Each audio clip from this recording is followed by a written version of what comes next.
Have you ever just stared at your to-do list and felt completely paralyzed? That feeling of being totally swamped at work where you don't even know where to start? We've all been there. Today, we're going to tackle that head on. We're going to unpack this feeling using a really powerful framework called the CIA model, which is going to give you a real, tangible strategy to get back in the driver's seat. Wow, this quote, it just hits home, doesn't it? It's from a case study about a project manager we'll call Jen. Now, Jen is good at her job, she's experienced, but she's at her breaking point. We're going to follow her story today because, honestly, she puts a face to a feeling that so many of us have but can never quite find the words for. And that's the real kicker, right? While we're talking about Jen, I bet you're going to see bits and pieces of your own life in her story. That little knot of panic in your stomach, that feeling of being stretched way too thin, it's not just you. It's practically an epidemic in our crazy, always-on world. And just knowing that you're not alone, that's the first step. So before we jump into solutions, let's really dig into the problem itself. We need to get a clear picture of what this overwhelm epidemic actually looks like, and more importantly, what it feels like when you're in the thick of it.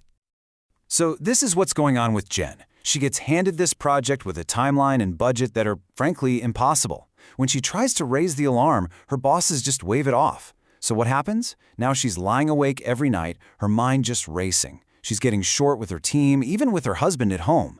And it's not just in her head. The stress is hitting her physically. She's losing weight, she's always sick. See, this isn't just a tough week at the office. It's a full-on downward spiral.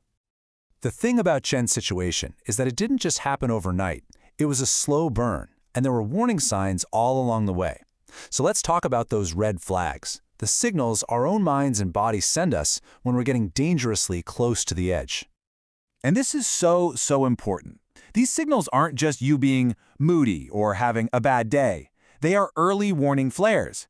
If you can learn to spot them, either in yourself or in the people you work with, you can step in and do something before that temporary stress hardens into full-blown burnout. Okay, so let's break down a couple of the really common ones. First up, increased irritability. Think about it. When your brain is juggling a million different worries, it has zero patience left for anything else.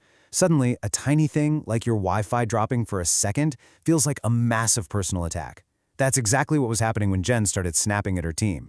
And number 2, having a hard time concentrating. Your mind is so cluttered with anxieties and to-do lists that focusing on just one thing feels impossible. You know that feeling when you read the same email over and over and the words just don't stick? That's not you being lazy. It's your brain screaming that it's overloaded. And believe me, the list goes on. Maybe you start putting off big tasks because just thinking about them is paralyzing. Or you've got these nagging headaches and you're tired all the time.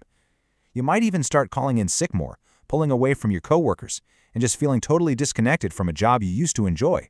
These are all huge red flags. All right, so we've laid out the problem. We know the warning signs to look for. Now for the good part. Let's pivot to the solution. We are going to walk through a simple but seriously powerful framework for getting a handle on all this. I mean, this is the big question, isn't it? When you're caught in that storm of overwhelm, how in the world do you find your way back to solid ground? It can feel like you're trapped with no options, but there's a model that can literally give you a map out of the chaos. I want you to meet the CIA model. And no, it's not that CIA. It was developed by Neil and Sue Thompson back in 2008, and it's a genius tool for managing stress.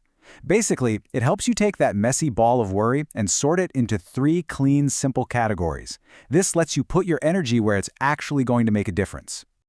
So here's how it works. It's as easy as 1, 2, 3. First, you figure out what you can directly control. We're talking about your own actions, your attitude, how you spend your time. Second, you look at what you can influence. You can't control these things, but maybe your input or expertise could nudge them in the right direction. And finally, you identify what you have to accept, the things that are totally out of your hands. And then you figure out how to adapt. All right, let's put this model into action. We're going to start with the 2 most proactive parts of the whole framework, control and influence.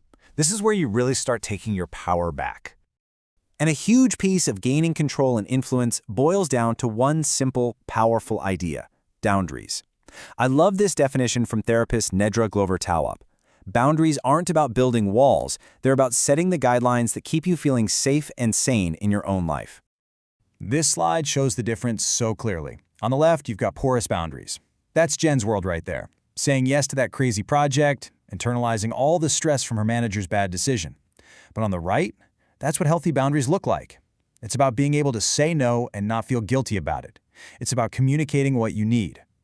This is the shift from feeling like a victim of your circumstances to being the architect of your own workday. And here's exactly how you do it. Taking control, that can be as simple as learning to say no to one extra little thing. Or maybe it's delegating a task you don't actually have to do yourself. And influence, that's about being assertive and using your expertise to say, hey, this deadline isn't realistic, and here's why. It's what Jen tried to do, and it's a crucial skill. Now we come to the final piece of the CIA model. And I'm going to be honest, this is usually the toughest part for people. But if you can master it, this is where you can find a really profound sense of peace and focus. Okay, let's get one thing straight right now. Acceptance is not the same as giving up. Not even close. It is a strategic choice to stop wasting your precious energy banging your head against a wall you can't break down.